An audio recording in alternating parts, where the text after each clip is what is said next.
Forgive the phone spin. I don't want the camera to be filming in a mirror image this time. And I don't quite know where we're aimed there because I can't see when I'm filming this way.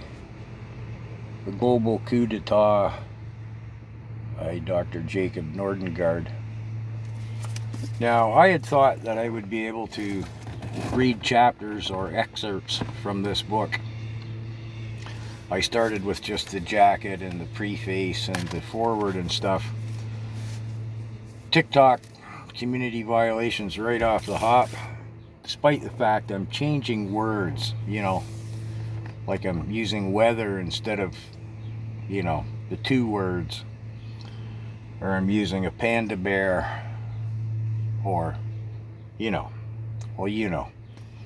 telling what we can't talk about, what they don't want us talking about. And I got a subtle little warning from YouTube as well. But it's just over $40 Canadian, and it's right on the top of the list when you go to Amazon. So hopefully it's selling well. Unfortunately, I'm not quite sure how much of his work I can bring into mine. As an example, well, one I will, because I don't have to mince words so much in that one, is I've been thinking about doing a video, and I've been putting the pieces together and researching in my part-time Harvard. Not only was the formative institution of the WEF, but currently serves as the preschool to the Young Global Leaders program. He's done it for me. Terrific, I can work with that. Greta Green Thumb and how that works in with not just the weather, but what was going on in 2020. The guy puts it all together. It really does. It's not what I was looking for so much to help me with the content I've been doing to bring to the public, mostly the Canadian public's awareness of the World Economic Forum's penetration. I was hoping for more numbers and money and stuff like this. I've only had time to skim through it. I haven't sat down and read right through it. But, everything that was called a conspiracy theory, yeah, nothing theoretical about it. The guy's got the receipts, so to speak. And my hat's off to Dr. Nordengard.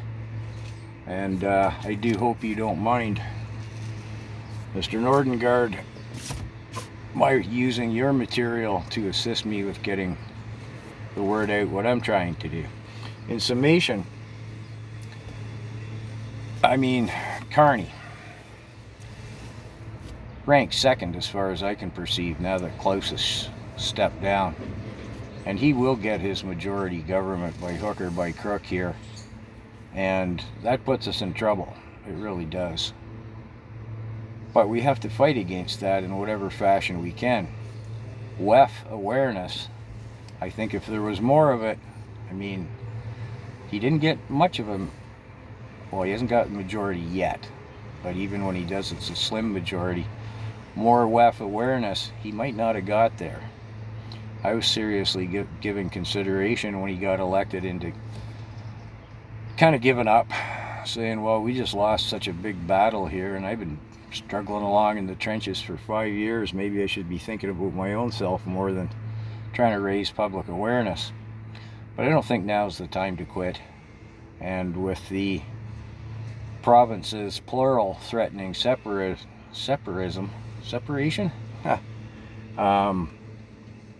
Well, that's going to put a lot of heat on Carney. Let's face it, when Trudeau came into power in 2015, he was riding a huge wave of popularity, and his hair was fantastic. You know what I'm saying? Carney's entering a battlefield. The economic figures coming out right now, the unemployment figures, crime, all the list goes on and on.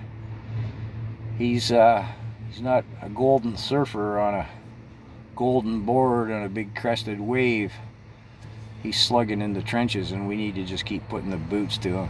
So, anyways, the global coup d'etat. The Fourth Industrial Revolution and the Great Reset. It's an interesting read. Get a copy, read it, and give it to your fence sitters. I mean, a liberal probably won't read it, right? Cognitive dissonance, but those kind of sitting in the middle, the man does tie it all together. Incoming phone spin.